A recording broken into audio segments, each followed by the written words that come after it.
नमस्ते, मसँग दुईटा पासवर्ड छ, एउटा 34 पन्नाको, एउटा 66 पन्नाको। अब यो 34 र 66 पन्नाको फरक के छ र यसमा फाइदा के छ भन्नुहुन्छ? फाइदा भन्नुभन्दा पनि अब यो दुईवटा 10 सालको नै हुन्छ, हेर्नुहोस्, यो पनि 10 सालकै हुन्छ, यो पनि 10 सालकै हुन्छ। तर अब यसमा 34 वटा पेज हुन्छ पन्ना, योमा 66 वटा पन्ना हुन्छ। जस्तो अब तपाईँले यहाँ देख्नुहुन्छ टोटल यहाँ लास्टमा देख्नुहुन्छ यो 34 वटा भयो हैन। अब यो मेरो पासवर्ड, यो तपाईँको देख्नुहुन्छ 66 वटा। अब यदि जो साथीहरु धेरै ट्राभल गर्नुहुन्छ उहाँहरुको लागि उचित रह्यो, किनभने जो ट्रान्सपोर्टको काम गर्ने ड्राइभर साथीहरु हुन्छ उहाँहरुको फुल हुन्छ, फेरि अर्को बनाउनु पर्ने हुन्छ, किनभने यो पेजहरु फुल भइसकेपछि स्ट्याम्प लगाएर फुल भइसकेपछि फेरि अर्को बनाउनु पर्ने हुन्छ। अब यदि तपाईँ ट्राभल धेरै गर्नुहुन्न भने नर्मल साथीहरुको लागि यो नै उचित छ।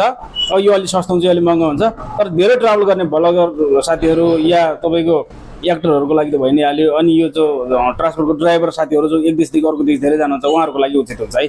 बाँकी फरक केही पनि हैन, बस पन्ना धेरै हुन्छ। जो नर्मल जो जाने आउने जो साथीहरु हुन्छ उहाँहरुको लागि त्यो 34 पन्ना पनि फुल हुँदैन। त्यसैले यो नै बेटर छ, यो त्यति आवश्यक छैन तपाईहरुको लागि है त। जय नेपाल।